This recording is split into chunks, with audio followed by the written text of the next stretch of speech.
উপন্যাস আমি পদ্মসা, পর্ব ২৬। বিছানার উপর কাঁথা মোড়ানো ফরিনার দুর্বল দেহটা শুয়ে আছে। বিদ্যুৎ নেই। ঘরের এক কোণে লণ্ঠন জ্বলছে। ফরিনার চোখ বোঝা। লতিফা পায়ে পায়ে হেঁটে এসে নিঃশব্দে ফরিনার শিওরে দাঁড়ালো। ক্ষীণস্বরে ডাকলো, খালাম্মা, ঘুমাইছেন? ফরিনা ধীরে ধীরে চোখ খুললেন। চোখের দৃষ্টি খোলা। কিছু মুহূর্তের ব্যবধানে বয়সের তুলনায় একটু বেশি যেন বয়স্ক দেখাচ্ছে। ফরিনা কিছু একটা বললেন। লতিফা বুঝলো না। সে নত হয়ে ফরিনার মুখের কাছে নিজের মুখ এনে বলল, কি কইছেন খালা আম্মা? ফরিনা দুর্বল গলায় নিম্নস্বরে বললেন, পদ্মচা কই? আপনার ঘরে না এলো দেখলাম। ঘুম থেকে ওইটা তো দেখি নাই। ফরিনা থামলেন, তারপর বললেন, এখন কই? মনে হয় ঘরে আছে, টাইকা দিমু? না, থাকুক। খাইবেন কিছু? না, আর একটা ক্যাথা দে। লতিফা আলমারি থেকে লেপ বের করে আলো। তারপর ফরিনার গায়ের ওপর দিল আর বলল, অনেক ঠান্ডা পড়েছে খালা আম্মা, কাঁথা দিয়া হইব না? ফরিনা লতিফার সাথে আর কথা বাড়ালেন না। তিনি জানালার বাইরে চোখ রাখেন। রাতের আকাশ দেখা যাচ্ছে আর শীতল হাওয়া শাসা করে ঘরের ভেতর ঢুকছে। তিনি আকাশের গায়ে বাবুর ছোটবেলার মুখটা দেখতে পেলেন। যখন বাবুর জন্ম হলো, আমিনা কপাল কুঁচকে বলেছিল, তোমার স্যার তো সত্যি কালা হয়েছে, আমি ঠিকই কইছিলাম। আমিনার কথা শুনে ফরিনার বিন্দুমাত্র রাগ হয়নি। বাবুর নিষ্পাপ মুখটা দেখে তিনি অভিভূত হয়ে পড়েন। সারা মুখে গুচ্ছ গুচ্ছ মায়া।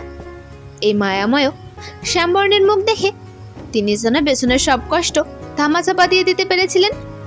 আদর করে কোলে নিয়ে ডেকেছিলেন, আমার আব্বু। মায়াময় এক রত্তি বাবুর নামকরণ হয় আমির হাওলাদার। ধীরে ধীরে বড় হয় আমির। মায়ের চুলের বেনি করে দেওয়া ছিল তার নিত্যদিনের অভ্যাস। মায়ের হাতে 3 বেলা না খেলে পেটি ভরত না। কত শত আবদার ছিল তার। আম্মা আম্মা করে বাড়ি মাথায় তুলে রাখতো। যতবার আম্মা ডাকতো ততবার বোধহয় নিঃশ্বাসও নিত না। ছোট থেকেই আমির স্বাস্থ্যবান, তেজি। বাবা মায়ের আদরের একমাত্র ছেলে ছিল। যখন আমিরের বয়স 14, তখন সে ফরিনাকে কোলে নিয়ে পুরো বাড়ি ঘুরিয়েছে। ফরিনা সেদিন আবেগে অপলুদ হয়ে ছেলেকে বকেছেন, উচ্চস্বরে হেসেছেন। জীবনের স্বর্গীয় সুখ নিয়ে এসেছিল আমির। পেছনের কথা ভেবে ফরিনার ঠোঁট দুটি থরথর করে কেঁপে উঠল। চোখ দুটি ভিজে উঠল জলে। এই বয়সে এসে স্মৃতির নরকীয় যন্ত্রণা হজম করা খুব কষ্টের। কম তো বয়স হলো না, 50-এর ঘরে পড়েছেন। ফরিনার চোখের দেয়াল টপকে উপচে পড়ছে নোনা জল। সেই জল দেখে লতিফা বিচলিত হয়ে উঠল। খালা আম্মা, ও খালা আম্মা, কান্দেন কেন? ফরিনা ঠোঁট কামড়ে কান্না আটকালেন।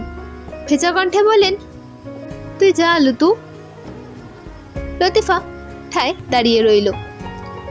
বেশ কিছুক্ষণ পর বলল, পদ্মরে কিছু কইেন না খালা আম্মা, কষ্ট মইরা যাইব। সেরিটা ভালা আছে, ভালাই তাহ, মা বাপ নাই। ফরিনা লতিফা চোখের দিকে তাকিয়ে প্রশ্ন করলেন, তুই সব জানতি লতু? লতিফা মাথা নত করে বলল, হ। ফরিনা হিংস্র সিংহের মতো গর্জে উঠে বলেন, আমারে আগে কইলি না কেন তুই? আমার বাবু কেমনে আমার হাত থেকে ছুঁইটা গেল? বাপের রক্ত কেমনে পাইল? ফরিনা কাঁদতে থাকলেন। উত্তেজিত হওয়াতে শরীরের হাড়ে হাড়ে তীব্র ব্যথা অনুভব হচ্ছে। কেউ যেন কাটা চামচ দিয়ে একটার পর একটা ঘা দিচ্ছে। লতিফা আতঙ্কিত হয়ে পড়ে। ফরিনার মাথায় হাত বুলিয়ে দিতে দিতে বলল, খালা আম্মা, আপনি চিল্লাইয়েন না, আপনার ক্ষতি হইব। ফরিনা শ্বাসকষ্ট রোগের মতো ঘন ঘন শ্বাস নিতে নিতে বললেন, আমার ক্ষতি হওয়ার আর কি আছে রে লুতু? লতিফা ভয় পেয়ে যায়। ফরিনা বিরতিহীনভাবে কাশছেন, যেন শ্বাস নিতে পারছেন না। সে দৌড়ে দুই তলায় ছুটে আসে পদ্মচাকে আনতে। ফরিনা ছাদের দিকে চোখ নিবদ্ধ করে হা করে কয়েকবার নিঃশ্বাস নিলেন। মনে হচ্ছে দম গলায় এসে আটকে গেছে। তিনি শূন্য, একেবারে ফাঁকা কোল। মজিদ হাওলাদার নামক নরপিশাচ তার নিষ্পাপ বাবুকে খুন করে। নিষ্পাপ বাবুর মনকে খুন করে বাঁচিয়ে রেখেছে হিংস্র আমিরকে। হাওলাদার বাড়ির রক্ত থেকে তিনি তার বাবুকে পরিষ্কার রাখতে পারেননি। প্রজন্ম থেকে প্রজন্ম চলে আসা পাপের পাহাড় আমির যেন কয়েক বছরে কয়েক গুণ বড় করে তুলেছে। একজন দুঃখী মায়ের শেষ সম্বল হারিয়ে গেছে, হারিয়ে গেছে ভালোবাসারা। চলছে শুধু অভিনয়। যার কাছেই সেই অভিনয় ধরা পড়বে তার জায়গা বন্দি ঘরে নয়তো কবরে। বাতাসটাকে বোধহয় প্রকৃতি বিষ মিশিয়ে দিয়েছে। পদ্মচার বুক জ্বলছে, বুকের ভেতরটা তীব্র দহনে পুড়ে যাচ্ছে। তার সামনে দাঁড়িয়ে থাকা লোকটি তারই ভালোবাসার স্বামী আমির হাওলাদার। আমিরের হিংস্র চোখ দুটি শিথিল হয় ভয়ে, আতঙ্কে জমে যায়। মস্তিষ্ক মুহূর্তে ফাঁকা হয়ে যায়। হুট করে পদ্মচাকে দেখে তার চোখ দুটি স্বভাবসুলভ কারণে চলচল করে ওঠে, যা হিংস্র দেখায়। কিন্তু এই মুহূর্তে তার হৃৎপিণ্ড দ্রুত গতিতে লাফাচ্ছে, হাত থেকে বেল্ট পড়ে যায়। আর চোখে বিবস্ত্র মেয়েগুলোকে একবার দেখে তার মাথা চক্কর দিয়ে উঠল। এখন সময়ে পদ্মচার উপস্থিতি। পদ্মচার গাল বেয়ে জল মেঝেতে পড়ে। আমি দ্রুত পায়ে পদ্মচার কাছে আসে। পদ্মচাকে ছুতেই পদ্মচা ছ্যাদ করে উঠল। ঘৃণা ভরা দৃষ্টি নিয়ে তাকায় আমিরের দিকে।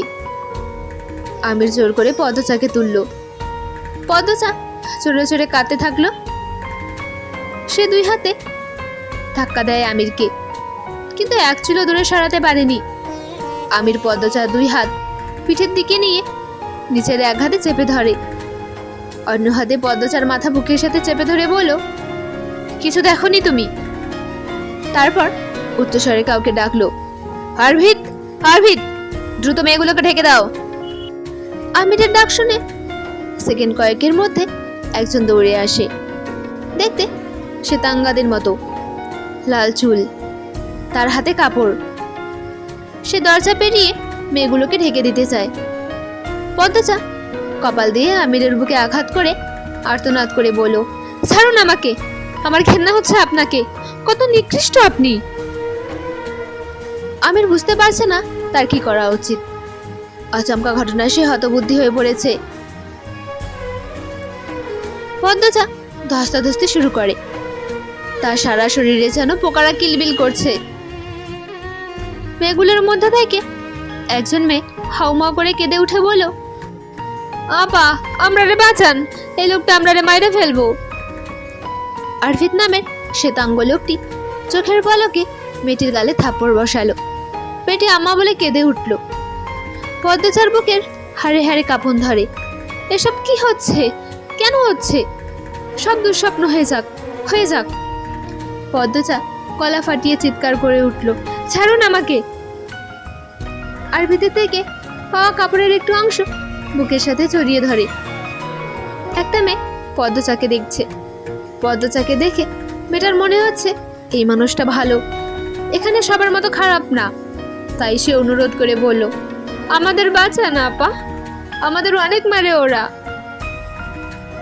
আমির কিছুতেই পদ্মচাকে হাঁটাতে পারছে না, যেন জায়গায় জমে আছে। মেয়েটির কথা শুনে আমিরের মাথার রক্ত টকবক করে ওঠে। সে তার রক্তচক্ষু নিয়ে ভয় দেখালো। আরভিত মেয়েটির পেট বরাবর লাথি মারে। মেয়েটি কুকিয়ে উঠে কাপড়ের অংশ থেকে দূরে সরে গিয়ে দেয়ালের সাথে গিয়ে ধাক্কা খেলো। নগ্ন দেহটি দেয়ালের সাথে ধাক্কা খেয়েই মেঝেতে পড়ে গুটিয়ে যায়। সে গুটিয়ে যাওয়া দেহটির ওপরই আরভিত আর একটা লাথি বসায়। মেয়েটা চিৎকার অবধি করতে পারল না। নির্মম পাশবিক অত্যাচার পদ্মচাকে হিংস্র করে তুলল। সে শরীরের সবটুকু শক্তি দিয়ে আমিরকে দূরে সরিয়ে দিল। আমিরের খেয়াল ছিল মেয়েগুলোর দিকে, তাই সহজে ছিটকে যায়। পদ্মচা মেঝে থেকে তুলে নিল ছুরি। আরভিত কিছু বুঝে ওঠার পূর্বেই পদ্মচা তেড়ে এসে মুখ দিয়ে অদ্ভুত উচ্চারণ করে আরভিতকে আহত করল।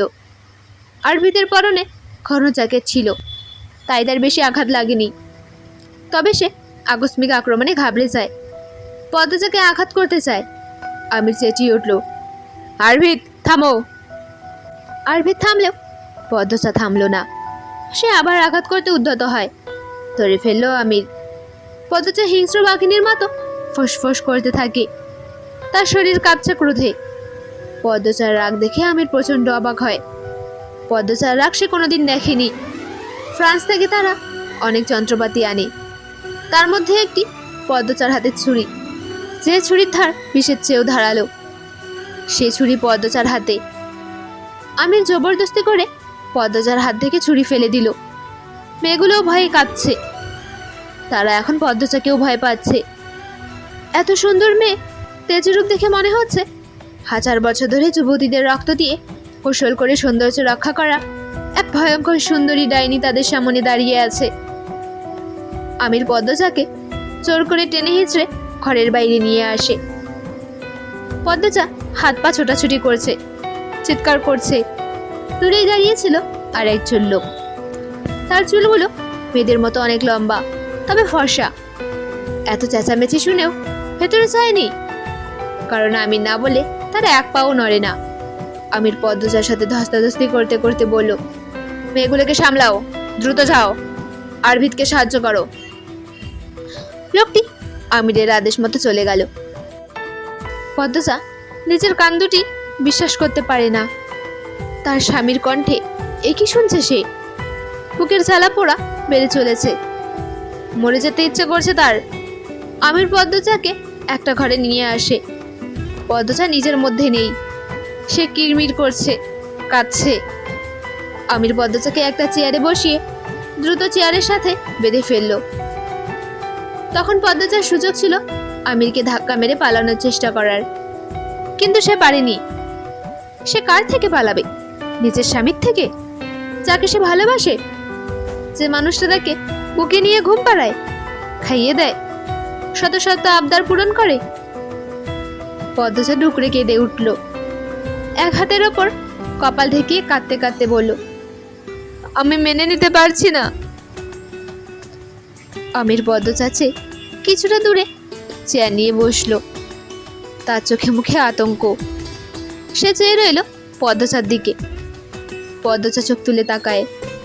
আমিরের চোখে চোখ পড়ে। সে ঠোঁট দুটি ভেঙে কেঁদে বলল, আপনি আমাকে বাঁধতে পারলেন? আমির কিছু বলল না।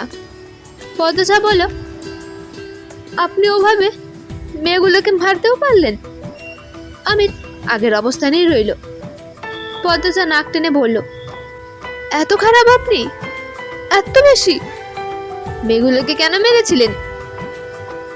আমির শুধু চেয়েই আছে।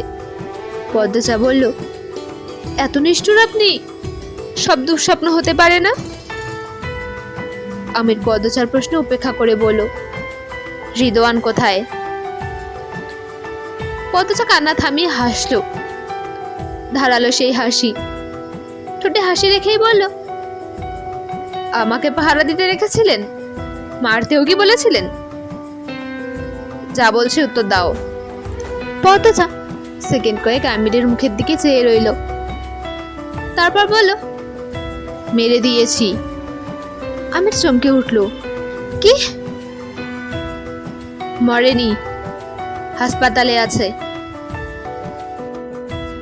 আবারও পিনপতন নীরবতা। পদ্মজা আমিরকে দেখছে। যে মুখে মায়া ছাড়া কিছু দেখতো না সে, বুকের ভেতরটা কেমন করছে। আল্লাহ যেন বুকের ভেতর জাহান্নামের আগুন ধরিয়ে দিয়েছে। পদ্মজার মস্তিষ্কের সব প্রশ্ন উধাও হয়ে গিয়েছে। শুধু দেখছে আমিরকে, ভাবছে আমিরকে নিয়ে। পদ্মজা স্নান হেসে জানতে চাইল, এখন কি করবেন আমাকে নিয়ে? বুকে ছুরি চালাবেন নাকি রামদা? মারার জন্য আর কিছু কি আছে? আমির নিশ্চুপ। সে নিজেও জানে না সে কি করবে। পদ্মজা বলল, পশুরা কাউকে ভালোবাসে? আমির মুখ খুলল, বাসে বোধ হয়। পদ্মজা হাসলো। হাসতে হাসতে চেয়ারে হেলান দিল। তারপর আবার সোজা হয়ে বসলো। গুরুতর ভঙ্গিতে বলল, মেয়েগুলোকে ছেড়ে দিন। অসম্ভব, আমি ঠিক ছাড়িয়ে নেব। আর কিছু করো না। কি করবেন? খুনি তো। একটু ভয়টা ঢুকাও মনে। বিশ্বাস করুন, আপনার বুকে ছুরি চালাতে আমার খুব কষ্ট হবে। আমির চকিতে তাকালো। পদ্মজা কথাটা বলে কাঁপতে থাকলো। নিয়তি তাকে কোথায় নিয়ে যাচ্ছে, কি বলাচ্ছে? এই কথাটা সে মন থেকে বলেনি। সে কিছুতেই এমন কথা বলেনি। আমি নিজেকে সামলে নিয়ে বলো, ভালোই তো ছিলাম আমরা। মুখোশধারীর সাথে আবার ভালো থাকা? একদম মায়ের মতো হয়েছো। নিখুঁত অভিনেতা। বাধ্য হয়ে? কে করেছে বাধ্য আপনাকে? তোমার আদর্শ, তোমার পবিত্রতা। আপনি কুলুষিত করেছেন।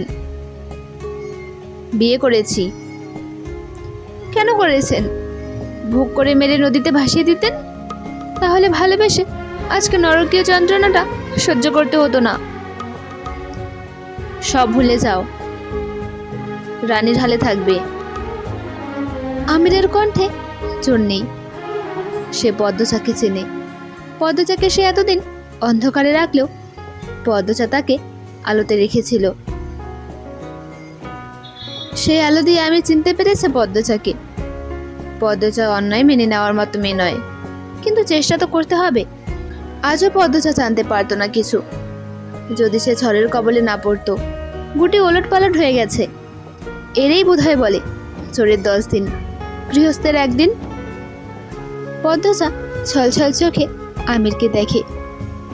সে চোখের সামনে সবকিছু দেখেও যেন বিশ্বাস করতে পারছে না। সর্বাঙ্গে যেমন কষ্ট হচ্ছে, শরীর থেকে রু বের হয়ে যাওয়ার সময়ও বোধহয় তেমন কষ্ট হয় না। পদ্মচা ঝরঝর করে কেঁদে দিল। এ কেমন নিয়তি তার! যতক্ষণ সে সামনে থাকে ততক্ষণ প্রেমের কথা বলা মানুষটা তাকে দড়ি দিয়ে বেঁধে রেখে ঠান্ডা মাথায় ভাবছে তাকে নিয়ে কি করা যায়। পদ্মচা তার হাতের চুড়িগুলোর দিকে তাকালো। চুড়ি দুটো তার মায়ের। মায়ের কথা খুব মনে পড়েছে। এই পৃথিবীতে তার একমাত্র ছায়া, একমাত্র ভরসার স্থান ছিল তার মা।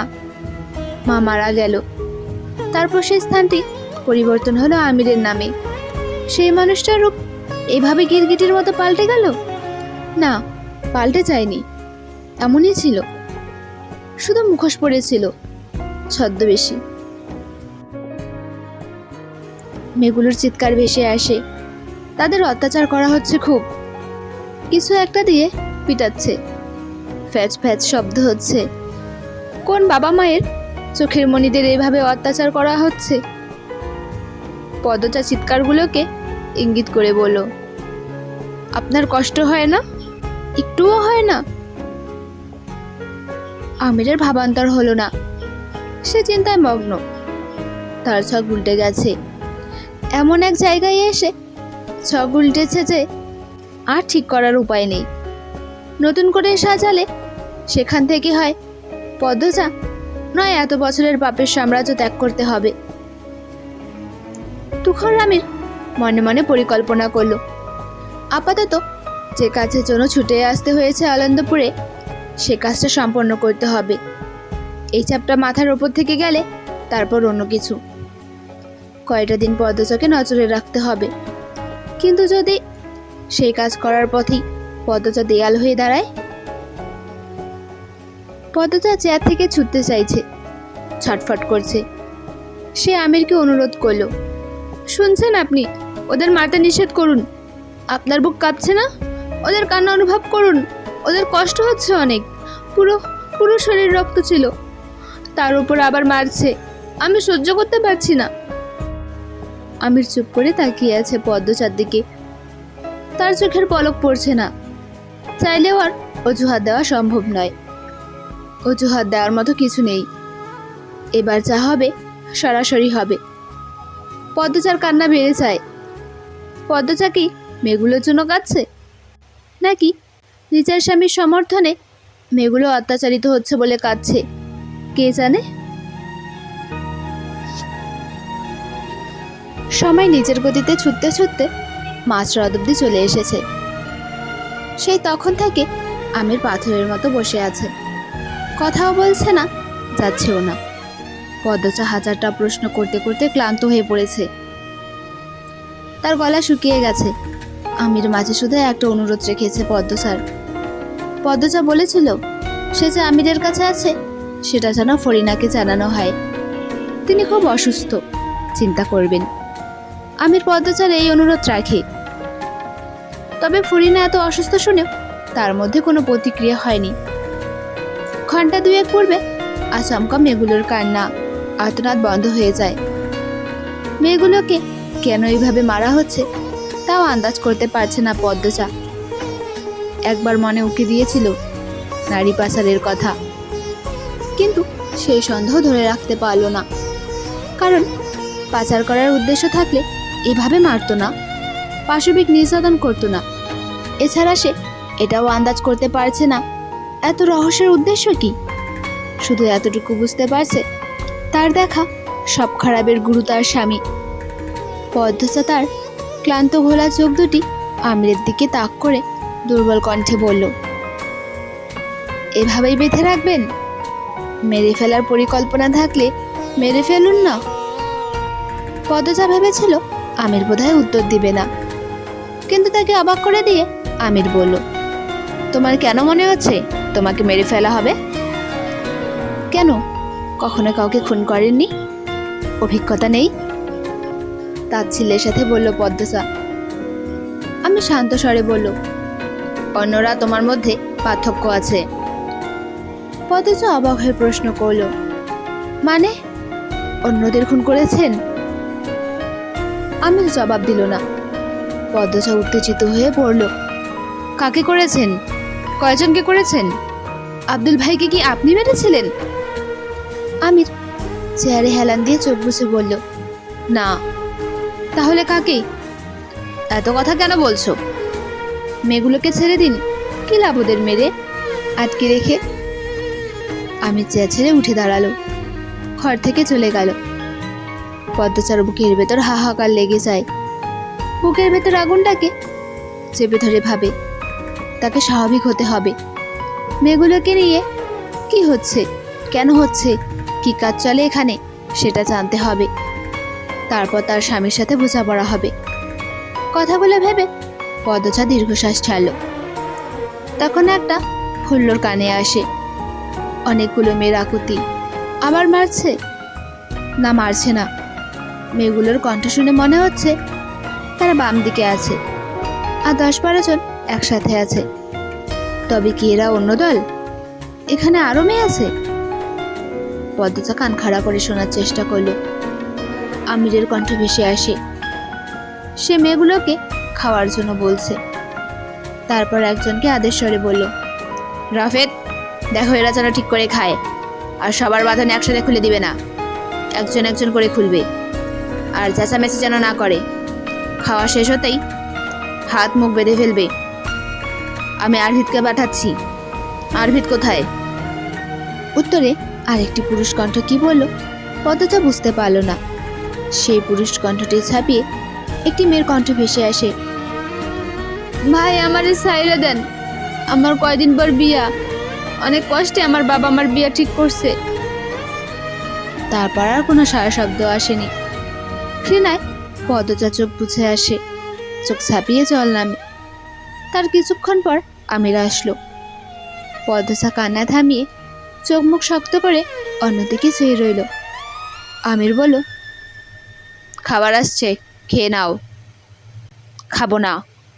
পদ্মজা তীক্ষ্ণ বাক্যবান, বীজ দেনি, লতিফার রান্না, খেতে পারবে। পদ্মজা চমকে তাকালো, আবার চোখ সরিয়ে নিল।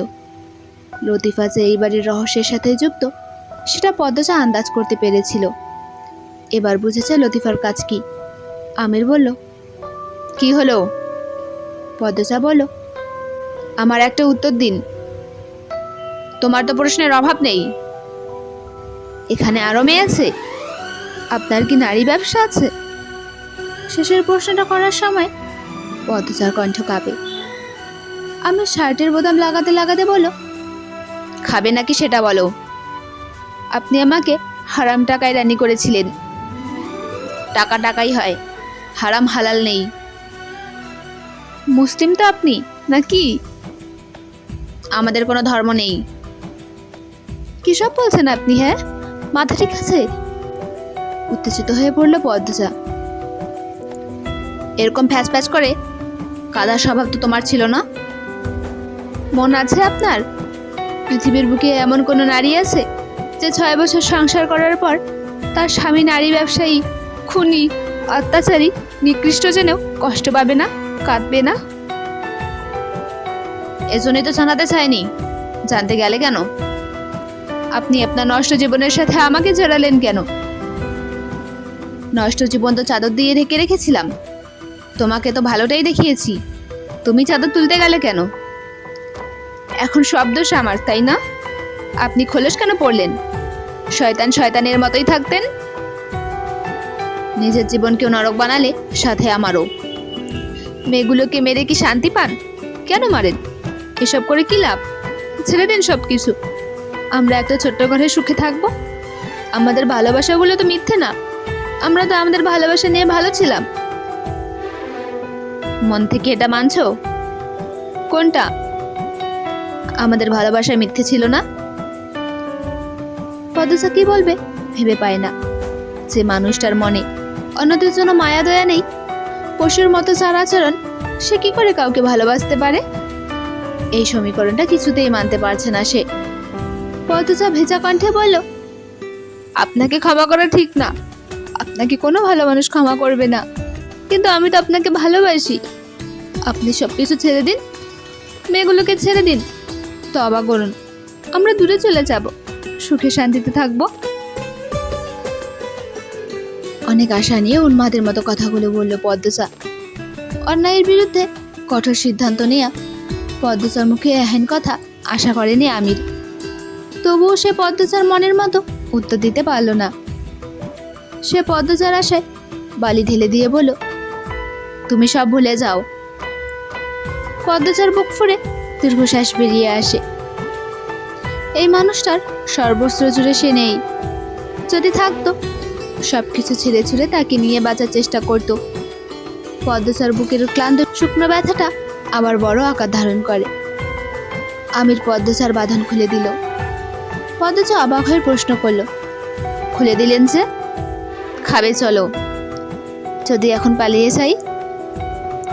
কোথায় যাবে? কার কাছে যাবে? জানেনই যখন আপনি ছাড়া আমার কেউ নেই, আপনি আমার শেষ আশ্রয়, তাহলে ফিরে আসুন না আমার কাছে। আবার কাঁদছো? পদ্মজা লম্বায় আমিরের কাঁধ অব্দি। সে ছলছল চোখে তাকিয়ে থাকে আমিরের দিকে। রক্ত চাপা ঠোঁট দুটি চোখের জলে ভিজে ছপছপ করছে। আমিরের চোখের দৃষ্টিতে যেন প্রাণ নেই, নিষ্প্রাণ, শীতল। পদ্মজা আচমকা আমিরকে শক্ত করে জড়িয়ে ধরল। আমির 2 পা পিছিয়ে যায়। পদ্মজা চড়ে চড়ে কাঁদতে কাঁদতে বলল, আপনি এভাবে অচেনা হয়ে যাবেন না। আমি বেঁচে থেকেও মরে যাব। আমার ভালোবাসাকে এভাবে পর করে দিবেন না। আপনার মনে আছে একবার আমি রাগ করে 2 দিন কথা বলিনি? তখন আপনি বলেছিলেন আমাকে এভাবে অচেনা হতে দেখে আপনার খুব কষ্ট হচ্ছে। ভালোবাসার মানুষের অচেনা রূপের মতো ভয়ানক কষ্ট দুটো নেই। এখন আমার সেই ভয়ানক কষ্ট হচ্ছে। আপনি আমাকে কেন কষ্ট দিচ্ছেন? আমি সব ভুলে যাব। আপনি ভালো হয়ে যান, মেয়েগুলোকে ছেড়ে দিন, ধ্বংস করে দিন আপনার সব পাপের চিহ্ন। আমির এক হাত রাখে পদ্মজার মাথার ওপর। পদ্মজার অশ্রুভরা চোখে তাকায়। আমির পদ্মজার চোখে জল মুছে দিয়ে বলল, গালে ব্যথা পেয়েছো কি করে? এতক্ষণে দেখেছেন? না, সেদিন জঙ্গলে এসেছিলাম, কাটা লেগেছিল, তারপর রিদওয়ান মেরেছিল। কেন আসতে গেলে? সাধারণ দুনিয়ার বাইরেও মানুষের আর এক জগৎ থাকে। সেই জগতে পবিত্র মানুষদের ঢুকতে নেই। ভেঙে ফেলুন সব।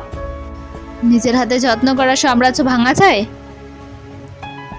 পাপের সাম্রাজ্য ধরে রেখে কেন পাপ বাড়াবেন? আমাদের ভালোবাসাকে কেন বলি দিবেন?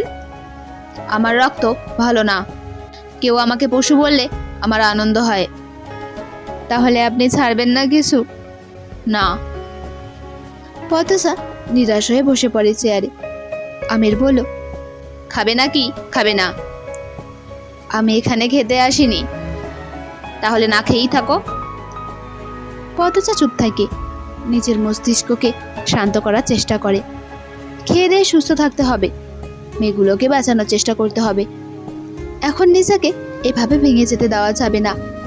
সে লম্বা করে বারবার কয়েকবার নিঃশ্বাস নিল, তারপর বলল, খাবো। আমির বের হয়ে যায় সেদিন রাতে, আর ফিরে আসেনি। মেয়েদের মতো সিল্কি লম্বা চুলের লোকটি খাবার নিয়ে আসে। তার নাম রাফেদ। পদ্মজা যতক্ষণ খায় দাঁড়িয়ে থাকে। পদ্মজার খাওয়া শেষ হতেই রাফেদ পদ্মজাকে বাঁধতে চাইল। তখন পদ্মজা প্রশ্ন করল, উনি কোথায়? আপনি কেন বাঁধছেন?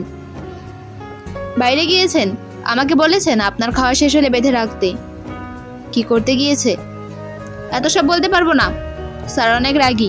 স্যারকে রাগাবেন না, যা বলবে মেনে নেবেন। আপনার স্যার তো আমাকে ভয় পায়।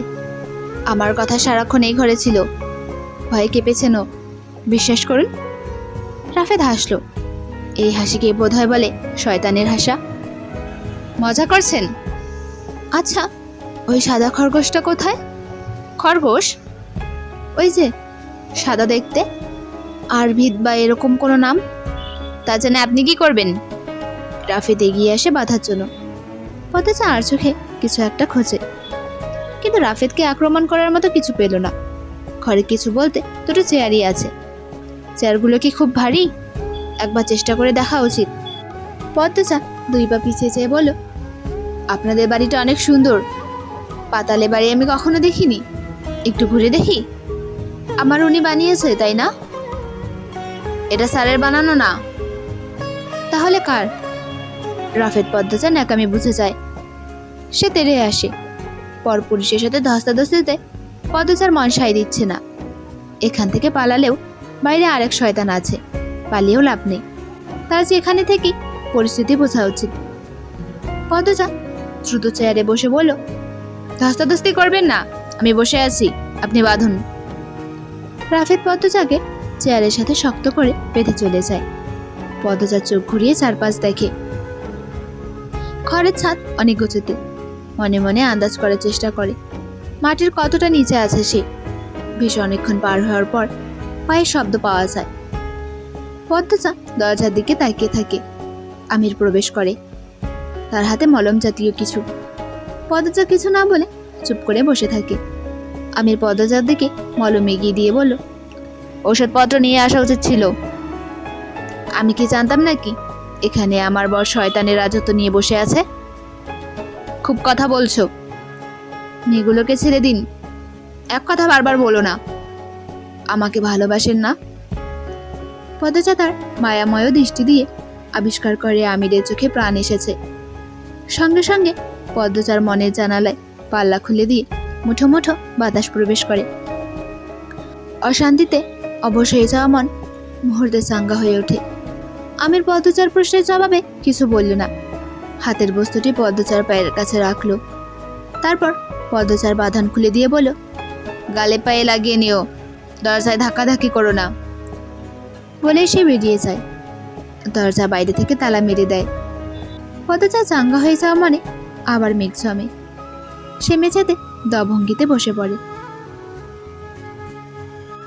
তো আপনাদের কি মনে হয়, আমির কাকে ছাড়বে? নিজের ভালোবাসার মানুষকে, নাকি নিজের হাতে যত্ন করে তোলা পাপের সাম্রাজ্য? কমেন্টে জানাবেন। সকলকে ধন্যবাদ ভিডিওটি সম্পূর্ণ দেখার জন্য। ভুল ত্রুটি হলে ক্ষমা করবেন এবং ভিডিওটি ভালো লাগলে লাইক, কমেন্ট, শেয়ার এবং চ্যানেলটিকে সাবস্ক্রাইব করবেন। ধন্যবাদ।